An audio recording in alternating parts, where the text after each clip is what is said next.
Hello, my name is Annabelle Almquist, and this is my, there we go. This is my Chapter 9 video response for human sexuality and society.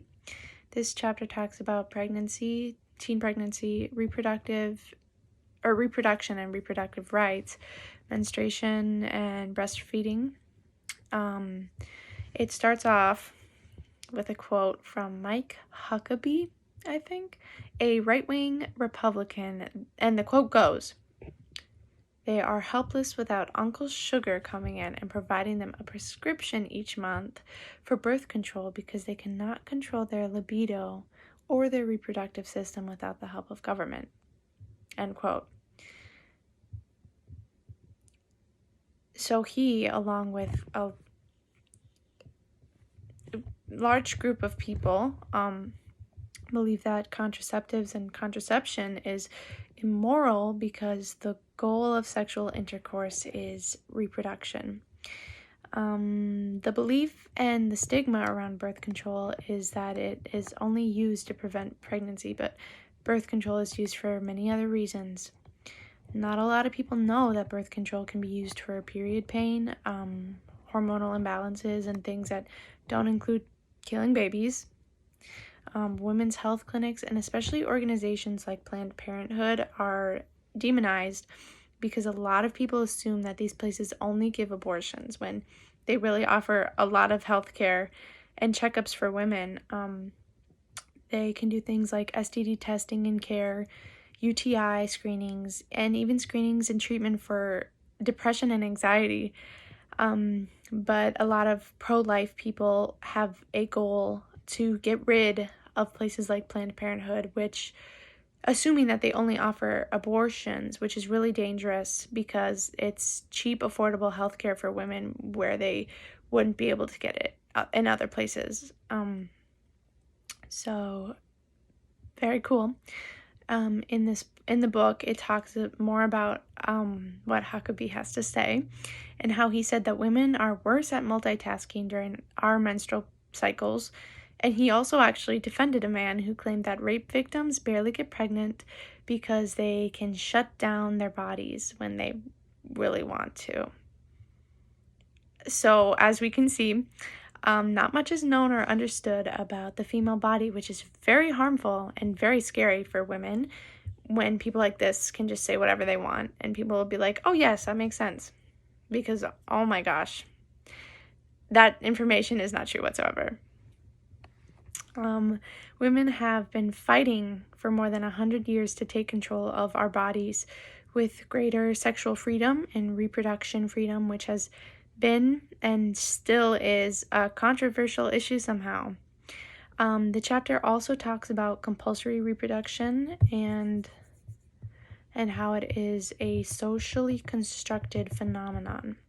The idea that women are socially coerced into viewing reproduction as necessary and obligatory part of human experience. I can understand this because as a young woman, I cannot count the amount of times where I have said that I don't want children and I get told that maybe I just don't want children now, but I will for sure want children in the future. Too many times have I been told that. For men, this compulsory reproductive idea is not as damaging or hard for them because being a father is not the primary identity of being a male. Yet, for some reason, being a mother is seen as a primary source of being a woman or being of womanly identity. The book talks about the body as a social construct, which is how women are barely knowledgeable on our own bodies, like ovulation times and cycles. The medical world really doesn't share or give much knowledge for women and young girls on our bodies. The menstrual cycle in society is something that is looked at as gross, and that's something that should not be talked about. Periods are something that shouldn't be shared or talked about. You just put in your tampon quietly and you go about your day.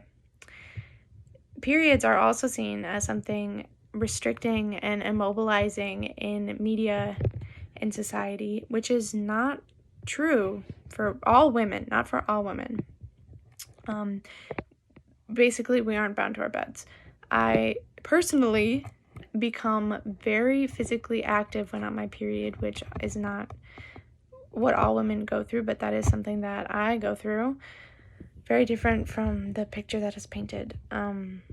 But the picture that is painted it's something that's uncomfortable, and it's something that is really negatively seen, which is a horrible image for young girls and women who go through this every month. Something that is part of our system, that is part of our body, and it's seen as something we shouldn't even talk about, something so gross that we shouldn't burden other people with the knowledge of.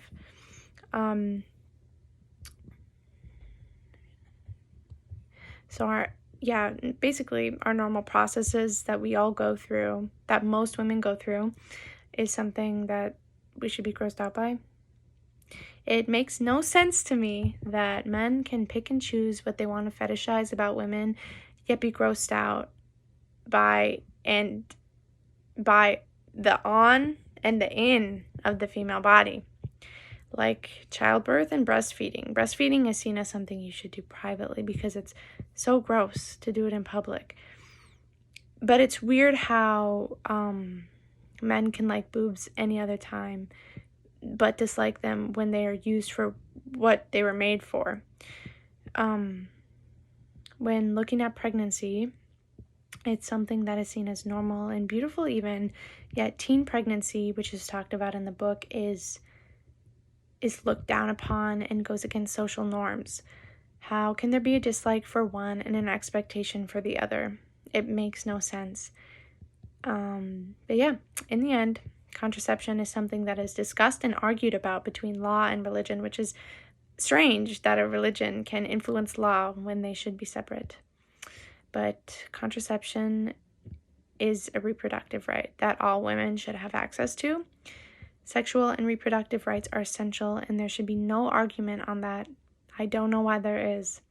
It's the health of women and women's bodies. How is that an argument? Here we go, ending it. Straight out, my body, my choice, and that should not be a statement that is looked down upon or argued on, that my body is my choice.